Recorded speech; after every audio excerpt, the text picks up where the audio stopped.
ಸಿದ್ದರಾಮಯ್ಯ ಅವರು ಅವಾಗ ಹೇಳ್ತಾ ಇರ್ತಾರೆ, ನಾವು ನುಡಿದಂತೆ ನಡೆದಿದ್ದೇವೆ ಅಂತ. ಯಾವ ವಿಷಯದಲ್ಲಿ ನುಡಿದಂತೆ ನಡೆದಿದ್ದಾರೆ ಅಂತ ನಿಮಗೆ ಅನ್ಸುತ್ತೆ? ನಂಗೆ ಆ ಥರ ಏನೋ ಅವ್ರ ಸರ್ಕಾರದ ಮೇಲೆ ನಂಗೆ ನಂಬಿಕೆನೇ ಇಲ್ಲ. ಇವ್ರೇನೋ ಫಂಡ್ಸ್ ಕೊಡ್ತಲ್ಲ, ಇವ್ರೇನೋ ಕೆಲಸ ಮಾಡೋಕ್ಕಾಗ್ತಲ್ಲ. ಒಂಚೂರು ಅಭಿವೃದ್ಧಿ ಆಗಿಲ್ಲ ಹಾಸನ.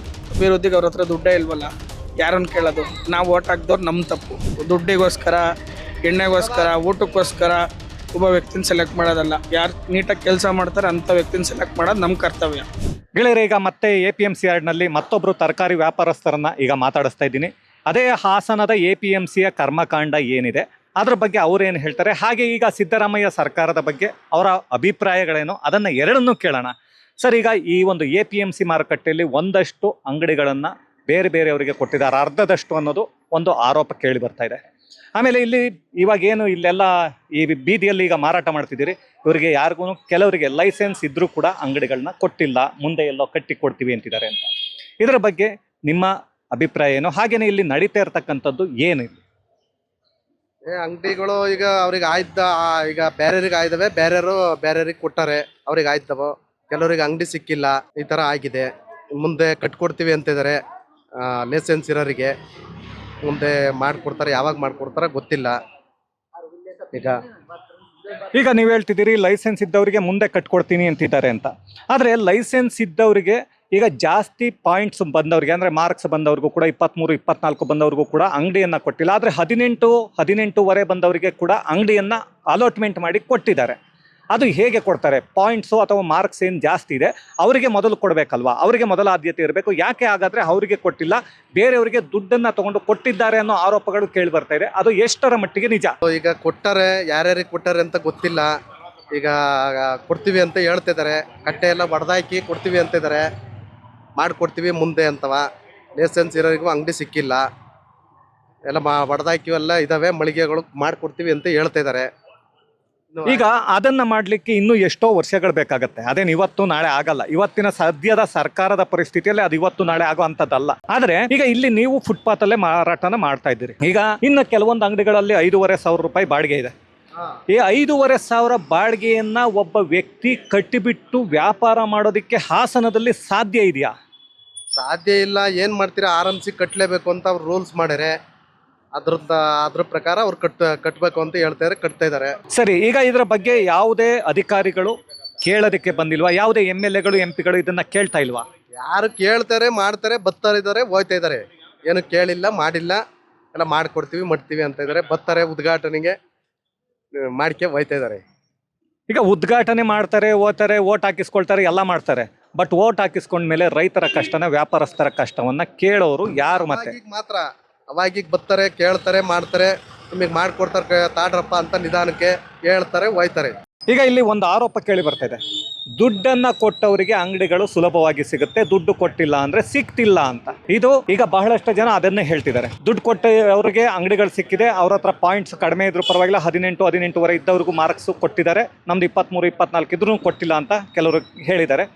ಈಗ ಅದು ಯಾವ ರೀತಿ ನಡೀತಿದೆ? ಇನ್ನೂ ಒಂದಷ್ಟು ಜನಕ್ಕೆ ಅಂಗಡಿಗಳು ಅಲಾಟ್ಮೆಂಟ್ ಆಗಿದೆ, ಬಟ್ ಅವರೆಲ್ಲ ಬಾಡಿಗೆ ಕೊಟ್ಟು ಬೇರೆ ಕಡೆ ಹೊರಟೋಗಿದ್ದಾರೆ. ಅವ್ರು ಯಾರು ಇಲ್ಲಿಲ್ಲ, ಇಲ್ಲಿ ಅವರು ಅಲ್ಲ ಅಂತ. ಅವರಿಗೆ ಸಿಗಬೇಕಾಗಿರ್ಲಿಲ್ಲ ರೂಲ್ಸ್ ಪ್ರಕಾರ. ನಾವು ಯಾರಿಗಾರ ಕೊಡ್ಕೊಂತೀವಿ ಅಂತ ಹೇಳ್ತಾರೆ ಅಂಗಡಿಗಳ. ಈಗ ಲೈಸೆನ್ಸ್ ಆಯ್ತು, ನಮಗೆ ನಾವು ಮಾಡೋಕ್ಕಾಯ್ತಾ ಇಲ್ಲ, ನಾವು ಬೇರೆಯವ್ರಿಗೆ ಕೊಟ್ಟಿವಿ ಅಂತ ಹೇಳ್ತಾರೆ. ಈಗ ಇಲ್ಲ, ಜಗಳ ಮಾಡಬೇಕು, ಹೊಡೆದಾಡಬೇಕು, ಈ ಥರ ಇದೆ. ಇಲ್ಲಿ RMCಯಲ್ಲಿ ಮತ್ತೊಬ್ರು ಇದ್ದಾರೆ, ಅವ್ರನ್ನ ಮಾತಾಡ್ಸೋಣ. ಸರ್, ತಮ್ಮ ಹೆಸರು? ಅಶ್ವಥ್. ಸರ್, ಈಗ ಸಿದ್ದರಾಮಯ್ಯ ಸರ್ಕಾರ ಬಂದು ನೀವು ಮತವನ್ನು ಹಾಕಿದ್ದೀರಿ, 2.5 ವರ್ಷ ಆಗಿದೆ. 2.5 ವರ್ಷದಿಂದ ಈ ಸರ್ಕಾರ ಏನೆಲ್ಲ ಅಭಿವೃದ್ಧಿ ಕಾರ್ಯಗಳನ್ನು ಮಾಡಿದೆ? ನಿಮಗೆ ಎಷ್ಟರ ಮಟ್ಟಿಗೆ ಏನೆಲ್ಲ ಅನಿಸುತ್ತೆ? ಈಗ ಕುರ್ಚಿ ಕಿತ್ತಾಟ ನಡೀತಾ ಇದೆ, ಇದರ ಬಗ್ಗೆ ಎಲ್ಲ ನಿಮಗೆ ಏನು ಅನಿಸುತ್ತೆ? ನಿಮ್ಮ ಅಭಿಪ್ರಾಯ ಏನು? ಸರ್, ಒಂಚೂರು ಡೆವಲಪ್ಮೆಂಟ್ ಅನ್ನೋದೇ ಆಗಿಲ್ಲ ಇಡೀ ಹಾಸನಲ್ಲಿ. ಪ್ರೀತಮ್ ಗೌಡ್ರು ಸರ್ಕಾರ ಇದ್ದಾಗ ತುಂಬ ಅಭಿವೃದ್ಧಿಗಳಾಗಿದ್ದು. ಇವಾಗ ಈ ಕಾಂಗ್ರೆಸ್ ಸರ್ಕಾರ ಬಂದಾಗ ಇಲ್ಲಿರೋದು JDS MLA. ಸೊ ಅದರಿಂದ ಅವ್ರೇನು ಫಂಡ್ಸ್ ಕೊಡ್ತಾಯಿಲ್ಲ, ಇವರೇನು ಕೆಲಸ ಮಾಡೋಕ್ಕಾಗ್ತಾಯಿಲ್ಲ. ಒಂಚೂರು ಅಭಿವೃದ್ಧಿ ಆಗಿಲ್ಲ ಹಾಸನ ಅಭಿವೃದ್ಧಿ ಆಗ್ತಿಲ್ಲ ಅಂದರೆ JDS ಹಾಗೇನೆ BJP ಮೈತ್ರಿಯಲ್ಲಿರೋದ್ರಿಂದ ಅವರಿಗೂ ಫಂಡನ್ನು ರಿಲೀಸ್ ಮಾಡಿಲ್ಲ, ಹಾಗಾಗಿ ಅಭಿವೃದ್ಧಿ ಕೆಲಸಗಳು ಆಗ್ತಿಲ್ಲ ಅಂತೀರಿ. ಈಗ ನಿಮ್ಮ ಊರು ಇಲ್ಲೇ ಎಲ್ಲೋ ಅಕ್ಕಪಕ್ಕದಲ್ಲಿರುತ್ತೆ. ಹಾಗಾದರೆ ನಿಮಗೆ ಈಗ ನಿಮ್ಮ ರಸ್ತೆಗಳು, ನಿಮ್ಮ ಈ ಮೂಲಭೂತ ಸೌಕರ್ಯಗಳು ಅಂತ ಚರಂಡಿ, ನೀರು, ಇದರ ವ್ಯವಸ್ಥೆಗಳು, ಇದು ಬಸ್ಸಿನ ವ್ಯವಸ್ಥೆಗಳು, ಇದೆಲ್ಲ ಹೇಗಿದೆ? ಅದೆಲ್ಲ ಚೆನ್ನಾಗಿ, ಪರವಾಗಿಲ್ಲ, ಚೆನ್ನಾಗಿದೆ. ಅದೆಲ್ಲ ಇಲ್ಲಿ ಪರವಾಗಿಲ್ಲ. ಈಗ ಫ್ರೀ ಕೊಡ್ತೀವಿ, ಒಂದಷ್ಟು ಗ್ಯಾರಂಟಿಗಳನ್ನ ಕೊಡ್ತೀವಿ ಅಂತ ಹೇಳಿದ್ರು. ಇದು ನಿಮಗೆ ಎಷ್ಟು ನಿಮ್ಮ ಮನೆಯಲ್ಲಿ ಇರ್ತಕ್ಕಂಥವ್ರಿಗೂ ಬರ್ತಾ ಇರ್ಬೋದು, ಬರ್ದೇ ಇರಬಹುದು, ಅದು ಎಷ್ಟರ ಮಟ್ಟಿಗೆ ಉಪಯೋಗ ಆಗ್ತಾ ಇದೆ, ಅದರಿಂದ ಏನೆಲ್ಲ ಆಗ್ತಿದೆ ಅನ್ನೋದು ನಿಮ್ಗೆ ಏನಾದ್ರು ಅನ್ಸುತ್ತಾ? ಸರ್ ಆ ಥರ ಫ್ರೀ ಕೊಡೋದ್ರಿಂದ ಜನಗಳು ಬರೀ ಕಳ್ಳು ಬೀಳ್ತಾರೆ ವಿನ ಯಾರು ದುಡ್ಡು ತಿನ್ನಕ್ಕೆ ಇಷ್ಟಪಡಲ್ಲ. ಆ ಥರ ಫ್ರೀ ಕೊಡಕ್ಕೆ ಹೋಗ್ಬಾರ್ದು, ದುಡ್ಡು ತಿನ್ನಂಗೆ ಮಾಡಬೇಕು, ಕೆಲಸಗಳು ಕೊಡಲಿ, ಆ ಥರ ಮಾಡಬೇಕು. ಈ ಥರ ಫ್ರೀ ಕೊಡೋದು ನಂಗೆ ಇಷ್ಟ ಇಲ್ಲ. ಫ್ರೀ ಕೊಡೋದು ಇಷ್ಟ ಇಲ್ಲ. ಈಗ ಒಂದಷ್ಟು ಉಚಿತಗಳಿಂದ ಈಗ ಸಿದ್ದರಾಮಯ್ಯ ಅವರು ಅವಾಗವಾಗ ಹೇಳ್ತಾ ಇರ್ತಾರೆ, ನಾವು ನುಡಿದಂತೆ ನಡೆದಿದ್ದೇವೆ ಅಂತ. ಯಾವ ವಿಷಯದಲ್ಲಿ ನುಡಿದಂತೆ ನಡೆದಿದ್ದಾರೆ ಅಂತ ನಿಮಗೆ ಅನ್ಸುತ್ತೆ? ನಂಗೆ ಆ ಥರ ಏನೋ ಅವ್ರ ಸರ್ಕಾರದ ಮೇಲೆ ನಂಗೆ ನಂಬಿಕೆನೇ ಇಲ್ಲ. ಈಗ ಯುವಕರಾಗಿ ನಿಮಗೆ ನಂಬಿಕೆನೇ ಇಲ್ವಾ? ನಂಬಿಕೆನೇ ಇಲ್ಲ. ಅಂದ್ರೆ ಯುವಕರಾದವರೇ ಮುಂದೆ ದೇಶವನ್ನ ಕಟ್ಟಬೇಕು ಅಂತ ಹೇಳ್ತಾರೆ. ಆದ್ರೆ ಯುವಕರಾದವರಿಗೆ ಒಂದು ಸರ್ಕಾರದ ಮೇಲೆ ನಂಬಿಕೆ ಇಲ್ಲ, ಒಂದು ರಾಜ್ಯ ಸರ್ಕಾರದ ಮೇಲೆ, ಒಬ್ಬ ಮುಖ್ಯಮಂತ್ರಿ ಆದವರ ಮೇಲೆ. ಅಂದ್ರೆ ಮತ್ತೆ ಜನರು ಯಾರನ್ನ ಕೇಳಬೇಕು? ಅವರ ಕಷ್ಟನ ಯಾರಿಗೆ ಹೇಳಬೇಕು? ಸರ್ ಅವರು ಕಷ್ಟನ ಅವ್ರು ಏನು ಕೇಳಿಸ್ಕೊತಾನೆ ಇಲ್ಲ. ಸರ್ಕಾರದಲ್ಲಿ ದುಡ್ಡೇ ಇಲ್ಲ, ಈಗ ಎಲ್ಲ ದುಡ್ಡೆಲ್ಲ, ಈಗ ದಲಿತರ ದುಡ್ಡೆಲ್ಲ ಕಾಂಗ್ರೆಸ್ಸು ಗ್ಯಾರಂಟಿಗೋಸ್ಕರ ಯೂಸ್ ಮಾಡ್ಕೊತೈತೆ. ಅದರಿಂದ ಅಭಿವೃದ್ಧಿಗೆ ಅವ್ರ ಹತ್ರ ದುಡ್ಡೇ ಇಲ್ವಲ್ಲ, ಯಾರನ್ನು ಕೇಳೋದು? ನಾವು ಓಟ್ ಹಾಕ್ದವ್ರು ನಮ್ಮ ತಪ್ಪು. ನಾವು ತಿದ್ಕೊಂಡು ಒಳ್ಳೆ ವ್ಯಕ್ತಿನ ಚಾಯ್ಸ್ ಮಾಡಬೇಕು. ದುಡ್ಡಿಗೋಸ್ಕರ, ಎಣ್ಣೆಗೋಸ್ಕರ, ಊಟಕ್ಕೋಸ್ಕರ ಒಬ್ಬ ವ್ಯಕ್ತಿನ ಸೆಲೆಕ್ಟ್ ಮಾಡೋದಲ್ಲ. ಯಾರು ನೀಟಾಗಿ ಕೆಲಸ ಮಾಡ್ತಾರೆ ಅಂಥ ವ್ಯಕ್ತಿನ ಸೆಲೆಕ್ಟ್ ಮಾಡೋದು ನಮ್ಮ ಕರ್ತವ್ಯ. ಅಂದ್ರೆ ಈಗ ಅಂತಹ ವ್ಯಕ್ತಿನ ನೀವು ಸೆಲೆಕ್ಟ್ ಮಾಡಿಲ್ಲ, ಆಯ್ತು. ಈಗ ಇದಕ್ಕೆ ಹಿಂದೆ ಕೂಡ ಬಿಜೆಪಿ ಇತ್ತು, ಅಲ್ಲೂ ಕೂಡ ಆರೋಪಗಳು ಕೇಳಿ ಬಂದಿದ್ವು. ಈಗ ವಿಪಕ್ಷದಲ್ಲಿ ಬಿಜೆಪಿ ಸರ್ಕಾರವೇ, ಅಂದ್ರೆ ಬಿಜೆಪಿ ಪಕ್ಷವೇ ಕೂತ್ಕೊಂಡಿದೆ. ಆ ಬಿಜೆಪಿ ಪಕ್ಷ ಕೂತ್ಕೊಂಡಿರುವಾಗ ಅಲ್ಲಿ ವಿಪಕ್ಷ ನಾಯಕರಾಗಿ ಆರೋಶ ಹಾಕಿದ್ದಾರೆ. ಆಮೇಲೆ ವಿಜಯೇಂದ್ರ ಅವರು ರಾಜ್ಯಾಧ್ಯಕ್ಷರಾಗಿದ್ದಾರೆ. ಹಾಗಾದ್ರೆ ಪ್ರಶ್ನೆಯನ್ನ ಮಾಡ್ಬೇಕಾಗಿರೋರು ಅವರೇ ಅಲ್ವಾ? ಅವರು ಪ್ರಶ್ನೆಯನ್ನ ಮಾಡೋದನ್ನ ಬಿಟ್ಟು ಬೇರೆ ಏನಾದ್ರು ಕೆಲಸನ ಮಾಡ್ತಿದ್ದಾರೆ ಅಲ್ಲಿ ವಿಧಾನಸೌಧದಲ್ಲಿ? ಅವರು ಅದನ್ನೇ ಅವ್ರವ್ರೇ ಕಿತ್ತಾಡ್ಕೊಂಡು ಸಾಯ್ತಿದಾರಲ್ಲ ಸರ್. ಅವರನ್ನೇ ನೀಟಾಗಿ ಪ್ರಶ್ನೆ ಮಾಡ್ತಿಲ್ಲ, ಎತ್ತಿಡಿತಿಲ್ಲ ಸರ್. ವಿಪಕ್ಷ ಫೇಲ್ ಆಗಿದೆ ಸರ್. ಅಂದ್ರೆ ಸರ್ಕಾರನೂ ಫೇಲು, ಇಲ್ಲಿ ವಿಪಕ್ಷನೂ ಫೇಲ್ ಆಗಿದೆ. ಹಾಗಾದ್ರೆ ಮತ್ತೆ ಜನ ಯಾರನ್ನ ಕೇಳಬೇಕು? ವಿಪಕ್ಷನೂ ಸರಿ ಇಲ್ಲ, ಸರ್ಕಾರನೂ ಸರಿ ಇಲ್ಲ ಅಂತಂದ್ರೆ ಜನ ಯಾರನ್ನ ಕೇಳಬೇಕು? ಇರೋದೇ ಈಗ ಎರಡು ಪಕ್ಷ ಒಟ್ಟಿಗೆ, ಒಂದು ಕಡೆ NDA, ಒಂದು ಕಡೆ ಕಾಂಗ್ರೆಸ್, ಎರಡೇ ಪಕ್ಷದ ಲೆಕ್ಕ ನಮಗೆ. ಹಾಗಾದ್ರೆ ಜನರು ಯಾರನ್ನ ಕೇಳಬೇಕಾಗತ್ತೆ? ನನಗೆ ಗೊತ್ತಾಗ್ತಿಲ್ಲ. ಈಗ ವಿಪಕ್ಷನೂ ಫೇಲ್ ಆಗಿದೆ, ಸರ್ಕಾರನೂ ಫೇಲ್ ಆಗಿದೆ ಅಂದ್ರೆ ಇರೋದೇ ಎರಡು ಅಂದಮೇಲೆ ಯಾರನ್ನ ಕೇಳ್ತಾರೆ ಜನ? ಹೋಗಿ ಸರ್ಕಾರನ ಕೇಳ್ಬೇಕು. ಯಾರು ರೂಲ್ ಮಾಡ್ತಿರ್ತಾರೆ ಅವ್ರನ್ನ ಕೇಳ್ಬೇಕು. ರೂಲ್ ಮಾಡೋರನ್ನ ಕೇಳಬೇಕು. ಯಾಕೆ ಮತ್ತೆ ಕೇಳೋದಕ್ಕೆ ಜನರು ಮುಂದೆ ಹೋಗ್ತಿಲ್ಲ? ಹೋದ್ರೂ ಪ್ರಯೋಜನ ಆಗ್ತಿಲ್ವಲ್ಲ.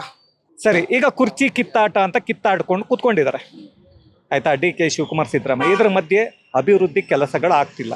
ಇದ್ರ ಮಧ್ಯೆ ಒಂದಷ್ಟು ಸ್ಕ್ಯಾಮ್ಗಳು ಎಲ್ಲ ಹೊರಗಡೆ ಬರ್ತಾ ಇರೋದು ನಮಗೆ ಗೊತ್ತಿದೆ.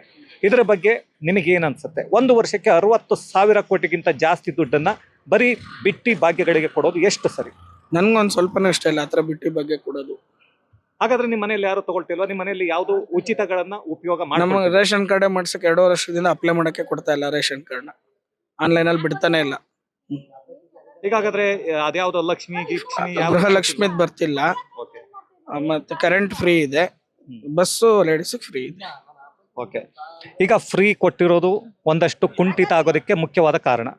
ಈಗ ಅದ್ರ ಬಗ್ಗೆ ನಿಮ್ಗೆ ಏನ್ ಅನ್ಸುತ್ತೆ? ಈಗ ಮುಂದೆ ಆದ್ರೂ ಈ 2 ವರ್ಷ, ಇನ್ನು ಮುಂದೆ 2.5 ವರ್ಷ ಇದೆ, ಈ 2.5 ವರ್ಷದಲ್ಲಿ ಏನಾದ್ರೂ ಈ ಸರ್ಕಾರ ಮಾಡುತ್ತೆ ಅನ್ನೋ ನಂಬಿಕೆ ಏನಾದ್ರೂ ನಿಮಗೆ ಉಳ್ಕೊಂಡಿದ್ಯಾ? ಅಟ್ಲೀಸ್ಟ್ ಒಂಚೂರು ನಂಬಿಕೆ ಇಲ್ಲ. ಇವ್ರು ಅಭಿವೃದ್ಧಿ ಏನು ಮಾಡಲ್ಲ. ಇವ್ರು ಓಟ್ಗೋಸ್ಕರ ಫ್ರೀ ಕೊಡ್ಕೊಂಡು ಇವ್ರು ಅಧಿಕಾರ ಮಾಡ್ತಾರೆ ಅಷ್ಟೇ, ಬಿಟ್ರೆ ಇವ್ರು ಅಭಿವೃದ್ಧಿ ಅನ್ನೋದು ಏನಿಲ್ಲ ಅವ್ರ ಹತ್ರ. ಹಾಗಾದ್ರೆ ಮತ್ತೆ ಮುಂದಿನ ಸಲ ಅವರ ಸರ್ಕಾರ ಗೆದ್ದು ಬರೋದಕ್ಕೆ ಸಾಧ್ಯ ಇಲ್ಲ. ಫ್ರೀಗೋಸ್ಕರ ಜನ ಓಟ್ ಹಾಕಿರ್ಬೋದು. ಈಗ ಜನ ಎಲ್ಲ ಬುದ್ಧಿ ಕಲ್ತಿದ್ದಾರೆ. ಈಗ ಮನೆಯದು ಟ್ಯಾಕ್ಸಸ್ ಎಲ್ಲ ಜಾಸ್ತಿ ಮಾಡಿದ್ದಾರೆ. RTO ಚಾರ್ಜಸ್ಸು, ಟ್ಯಾಕ್ಸಸ್ಸು ಎಲ್ಲ. ಈಗ ಎಣ್ಣೆ ರೇಟ್ ವಿಪರೀತ ಏರ್ಸಿಟ್ಬಿಟ್ಟವ್ರೆ. ಇವಾಗ 500 ರೂಪಾಯಿ ಹುಡಿದ್ಬಿಟ್ಟು ಸಂಜೆ ಮೈಕೈ ನೋವು ಇರುತ್ತೆ. ಎಲ್ಲ ದೊಡ್ಡವರಿಗೆ, ಏಜ್ ಆದವ್ರು 1 ಕ್ವಾರ್ಟರ್ ಕುಡಿಬೇಕು ಅನ್ಸುತ್ತೆ. ಅದೆಲ್ಲ ಸಿಕ್ಕಾಬಿಟ್ಟೆ ರೇಟ್ ಜಾಸ್ತಿ ಮಾಡಿಟ್ಟವ್ರೆ. ಪಾಪ ಅವರು ಇಲ್ಲಿ ಕೊಟ್ಬಿಟ್ಟು ಅಲ್ಲಿ ಕಿತ್ಕೋತವ್ರೆ. ಅಂದ್ರೆ ಜನರ ದುಡ್ಡನ್ನೇ ಕಿತ್ಕೊಂಡು ಜನರಿಗೆ ಕೊಟ್ಟು, ಅಲ್ಲೂ ದುಡ್ಡು ಸರ್ಕಾರದಲ್ಲಿ ಇಲ್ಲ ಅಂತ ಹೇಳಿ ಒಟ್ಟಿನಲ್ಲಿ ಜನರನ್ನ ಸರ್ಕಾರ ಇಲ್ಲಿ ಬಕ್ರಾ ಮಾಡ್ತಿದ್ರೆ, ವಿಪಕ್ಷದಲ್ಲಿ ಕುತ್ಕೊಂಡವರು ನಮಗೇನು ಗೊತ್ತಿಲ್ಲ ಅಂತ ಹೇಳ್ಬಿಟ್ಟು ಅವರ ಪಾಡಿಗೆ ಅವರು ನಿದ್ರೆಯನ್ನ ಮಾಡ್ತಾ ಇದ್ದಾರೆ. ಹಾಗಾದ್ರೆ ಜನರ ಕಷ್ಟನ ಕೇಳೋದಕ್ಕೆ ಇಲ್ಲಿ ಇಬ್ಬರಿಗೂ ಯೋಗ್ಯತೆ ಇಲ್ಲ, 2 ಪಕ್ಷಗಳಿಗೂ. ಹಾಗಾದ್ರೆ ಇಬ್ಬರಿಗೂ ಈಗ ಏನಾದ್ರೂ ಒಂದು ಸಂದೇಶವನ್ನ, ಮೆಸೇಜನ್ನ ಕೊಡಬೇಕು 2 ಪಕ್ಷಗಳಿಗೆ ಅಂದ್ರೆ ನೀವು ಏನನ್ನ ಕೊಡೋದಕ್ಕೆ ಇಷ್ಟಪಡ್ತೀರಿ? ನನಗೆ ಈಗ ಇರೋ ಕಾಂಗ್ರೆಸ್ ಸರ್ಕಾರದಲ್ಲಿ ಕುರ್ಚಿ ಕಿತ್ತಾಟ ಬಿಟ್ಟು ನೀಟಾಗಿ ಗ್ಯಾರಂಟಿಗಳನ್ನ ತೆಗೆದು ರಾಜ್ಯದ ಅಭಿವೃದ್ಧಿ ಕಡೆಗೆ ಸಾಗಬೇಕು. ಈಗ ತಮಿಳ್ನಾಡು, ಮುಂಬೈ ಆ ಥರ ಎಲ್ಲ ಹೆಂಗೆ ಮುಂದುವರಿತಿದ್ರೆ ಆ ಥರ ನಾವು ನಮ್ಮ ರಾಜ್ಯನೂ ಮುಂದುವರಿಬೇಕು. ಸ್ವಲ್ಪ ಉತ್ತರ ಕರ್ನಾಟಕದ ಕಡೆಯವ್ರನ್ನೂ ನೋಡಬೇಕು. ಆ ಕಡೆ ಬಡತನ ಜಾಸ್ತಿ ಇದೆ. ಆಮೇಲೆ ಇವರು ವಿಪಕ್ಷದವರು ನೀಟಾಗಿ ಕ್ವಶನ್ ಮಾಡಬೇಕು, ಎತ್ತಿಡಿಬೇಕು ಅವ್ರದ್ದೇನೆಲ್ಲ ತಪ್ಪುಗಳನ್ನ. ಇವರು ಅದರಲ್ಲಿ ವಿಫಲ ಆಗಿದ್ದಾರೆ. ಈಗ ಉತ್ತರ ಕರ್ನಾಟಕದ ಬಗ್ಗೆ ಮಾತಾಡಿದ್ದಕ್ಕೆ ಕೇಳ್ತಿದ್ದೀನಿ. ಈ ಉತ್ತರ ಕರ್ನಾಟಕವನ್ನು ನಾನು ಬಹಳಷ್ಟು ಸಲ ಹೋಗಿ ನೋಡಿರೋದು. ಅಲ್ಲಿಗೆ ಪ್ರತಿ ವರ್ಷ ಸಾವಿರಾರು ಕೋಟಿ ರೂಪಾಯಿಗಳು ಬಿಡುಗಡೆ ಆಗುತ್ತೆ. ಈಗಲೂ ಕೂಡ ಕಳೆದ ವಾರ ಅಷ್ಟೇ ಈಗ ಇದು ಚಳಿಗಾಲದ ಅಧಿವೇಶನದಲ್ಲಿ ಅನೌನ್ಸ್ ಮಾಡಿದ್ದಾರೆ, ಸುಮಾರು 7,000 ಕೋಟಿಯಷ್ಟು ಹಣವನ್ನು ಬಿಡುಗಡೆ ಮಾಡ್ತಿದ್ದೀವಿ ಅಂತ. ಆದರೆ ಆ 7,000 ಕೋಟಿ ಹಣ ವರ್ಷ 15,000 20,000 ಕೋಟಿ ಹೋಗ್ತಾನೆ ಇರುತ್ತೆ. ಆ ದುಡ್ಡು ಮತ್ತಿಗೆ ಏನಾಗ್ತಾ ಇದೆ ಅಲ್ಲಿ? ಜನಗಳಿಗೆ ತಲುಪ್ಸಕ್ ಆಗ್ತಿಲ್ಲ ಸರ್. ಅದು ಸುಮ್ಮನೆ ಅದಕ್ಕೆ ಇದಕ್ಕೆ ಅಂತ ಬಿಲ್ಲೆಲ್ಲ ಜಾಸ್ತಿ ಮಾಡ್ತಾರೆ, ಇವರೇ ಎಲ್ಲ ದುಡ್ಡು ಹೊಡಿತಿದ್ದಾರೆ. ಜನಗಳಿಗೆ ನೇರವಾಗಿ ತಲುಪಬೇಕು. ಯಾವುದೇ ಒಂದು ಇದು ಈಗ ಮೋದಿ ಅವ್ರು ಮಾಡಿದ್ರು ನೋಡಿ, ಜನ್ಧನ್ ಅಕೌಂಟ್ ಅಂತ 0 ಅಕೌಂಟ್ ಮಾಡಿಸಿದ್ರು.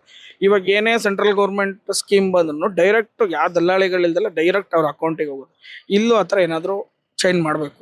ಅಲ್ಲ, ಈಗ ಇಲ್ಲಿ ಅಭಿವೃದ್ಧಿಗಾಗಿ ಬಿಡುಗಡೆ ಮಾಡೋದು, ಕಲ್ಯಾಣ ಕರ್ನಾಟಕಕ್ಕೆ 7,000 ಕೋಟಿ, 10,000 ಕೋಟಿ, 15,000 ಕೋಟಿ ಅಂತ.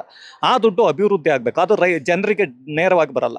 ಅದು ಯಾಕೆ ಅಭಿವೃದ್ಧಿ ಆಗಿಲ್ಲ ಇಷ್ಟು ವರ್ಷ ಆದ್ರೂ? ಈಗ ನಮಗೆ ಸ್ವಾತಂತ್ರ್ಯ ಬಂದು 80 ವರ್ಷ ಆಗ್ತಾ ಬಂತು, ಇನ್ನೆರಡು ವರ್ಷ ಹೋದ್ರೆ ಯಾಕೆ ಅಭಿವೃದ್ಧಿ ಆಗಾದ್ರೆ ಆ ಸೈಡು ಕೂಡ ಆಗಿಲ್ಲ?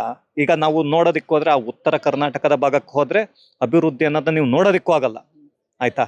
ಅಲ್ಲಿ ಪರಿಸ್ಥಿತಿನ ಯಾರು ಹೇಳಕ್ಕಾಗಲ್ಲ. ಇಲ್ಲ ಎಷ್ಟೋ ಜನ ಕೆಲಸನೂ ಮಾಡ್ತಿರ್ಬೋದು, ಈ ಕಲಬುರಗಿ, ರಾಯಚೂರು ಆ ಸೈಡ್ ಅವ್ರು ಬಂದು ಇಲ್ಲೂ ಇರ್ತಾರೆ. ಅವರ ಪರಿಸ್ಥಿತಿಗಳನ್ನ ನೋಡಿದಾಗ, ಅವರ ಊರಿನ ಕಥೆಗಳನ್ನ ಅವ್ರು ಹೇಳಿದಾಗ ನಿಮಗೆ ಏನ್ ಅನ್ಸುತ್ತೆ? ಬೇಜಾರಾಗುತ್ತೆ ಸರ್. ಪಾಪ ಆ ಕಡೆ ಬಡತನ ಜಾಸ್ತಿ ಇದೆ, ಮಳೆ ನೀಟಾಗಿ ಆಗಲ್ಲ. ಇವರು ರಾಜಕೀಯ ವ್ಯಕ್ತಿಗಳು ಏನಾದರೂ ಅವ್ರಿಗೆ ಫ್ಯಾಕ್ಟ್ರಿಗಳು ಅಥವಾ ಏನಾದರೂ ಒಂದು ಬೇರೆ ಮೂಲಸೌಕರ್ಯ ಮಾಡಿಕೊಡ್ಬೇಕು.